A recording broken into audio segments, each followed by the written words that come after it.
Proses diminatinya Beckham Putra oleh salah satu tim besar di Liga 1 Kroasia, yaitu Dinamo Zagreb, ini sangat unik karena dipengaruhi oleh kualitas dan prestasi timnas Indonesia. Mari kita bahas dari sudut pandang penikmat sepak bola, bukan pengamat sepak bola.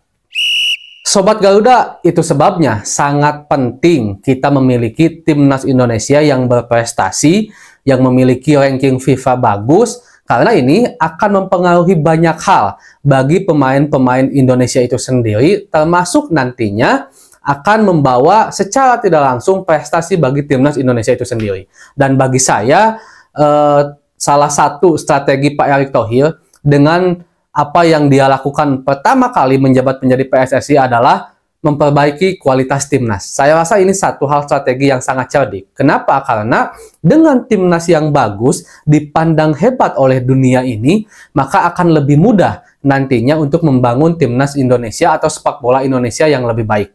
Waktu itu kan Pak Erick Thohir juga udah bilang, kalau saya akan berusaha untuk memperbaiki timnas dulu, baru nanti liganya, baru nanti wasitnya, sarana prasarana dan lain halnya katanya, gitu kan. Dan salah satu tujuannya adalah ini. Kita tahu juga kan kalau salah satu aturan di Liga Inggris sana, di mana pemain yang bermain di Liga Inggris itu harus memiliki ranking pipa negaranya itu masuk 100 besar. Itu kan salah satu hal yang akhirnya berpengaruh juga gitu kan. Terus ini akan nantinya berdampak juga pada posisi pengundian pot ketika timnas Indonesia mengikuti turnamen-turnamen besar kayak Piala Asia dan Piala Dunia. Sekarang aja timnas Indonesia ada di pot 6 untuk kualifikasi Piala Dunia karena kita masuk ke dalam ranking terlemah kan. Itu kan berpengaruh juga pada akhirnya. Nah, sebagai informasi juga, bagi yang belum tahu, Beckham Putra, pemain muda potensial dari timnas Indonesia juga, dan juga dari Persib Bandung ini, sekarang kabarnya sedang diminati oleh salah satu klub Liga Kroasia,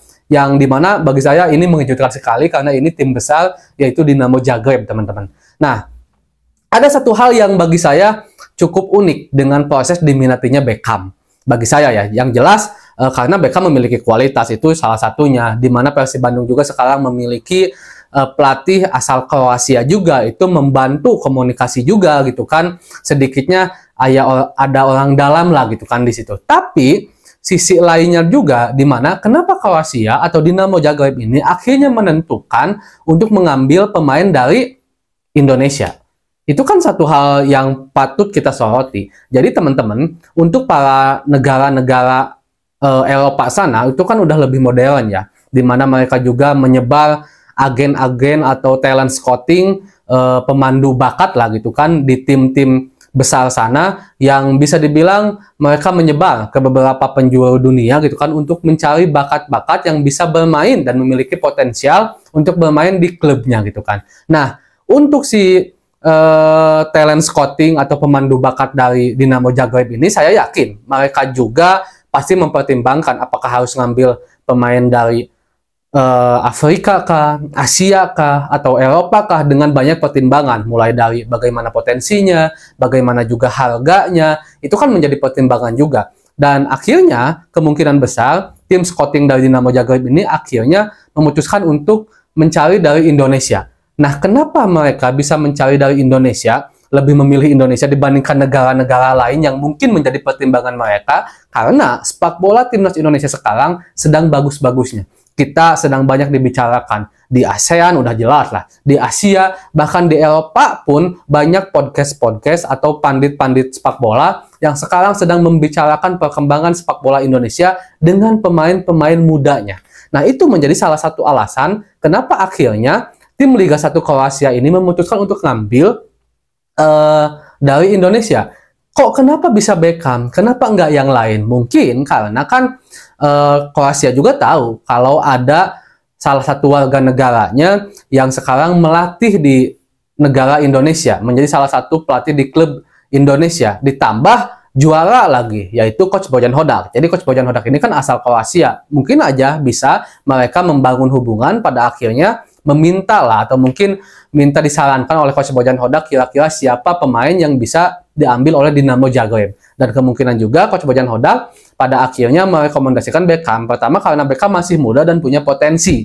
Karena biasanya untuk tim-tim Eropa itu mereka mencari pemain bibit-bibit muda yang bukan hanya bisa berkontribusi secara permainan di atas lapangan kepada tim, tapi juga bisa berkontribusi kepada keuangan mereka. Keuangan dari mana? Kalau seandainya mereka ngambil pemain yang bagus, potensial, dididik, dan pada akhirnya bagus, itu kan bisa dijual. Dan itu akan menjadi pemasukan yang cukup lumayan bagi si klub tersebut gitu kan. Itu menjadi salah satu faktor kenapa para tim-tim Eropa ini nyari pemain-pemain muda untuk diperbagus lah, mereka poles sedikit sehingga bisa akhirnya bagus. Nah, itu sebabnya kenapa alasan saya tadi di awal disebutkan bahwa proses diminatinya Beckham ini dipengaruhi oleh prestasi timnas Indonesia karena kita sekarang sedang banyak dilihat oleh mata-mata dunia. Dan saya sangat berharap timnas Indonesia bisa terus berprestasi, terus bisa diperbaiki oleh PSSI, yang pada akhirnya nanti juga diperbaiki bagaimana liganya, wasitnya, sarana dan prasarananya, termasuk kita selaku supporter juga harus bisa memperbaiki menjadi lebih baik, menjadi lebih cerdas. Karena itu adalah faktor-faktor yang pada akhirnya bisa membawa sepak bolaan Indonesia bisa menjadi lebih baik. Dan saya berharap juga Beckham Putra bisa deal ya, benar-benar bermain di luar negeri, apalagi di Liga 1 Kroasia, Dinamo Zagreb. Apalagi kalau Beckham Putra bisa pada akhirnya menembus skuad utama, itu sangat luar biasa banget. Walaupun ini belum deal ya, sekali lagi ini teman-teman belum deal, ini hanya baru pembicaraan, katanya yang meminatinya itu adalah Dinamo Zagreb. Dan kita juga nggak tahu apakah Persib Bandung akan melepasnya atau enggak. Dan saya berharap juga akan banyak pemain-pemain muda Indonesia khususnya di kemudian hari yang bermain di luar negeri. Tapi luar negeri pun jangan bermain di Malaysia lah, Singapura lah. Bukan bermaksud saya merendahkan ya. Tapi kita harus mencari liga-liga yang memang memiliki kualitas jauh lebih baik dibandingkan Liga Indonesia. Mudah-mudahan, doakan terus ya para Sobat Garuda. Assalamualaikum.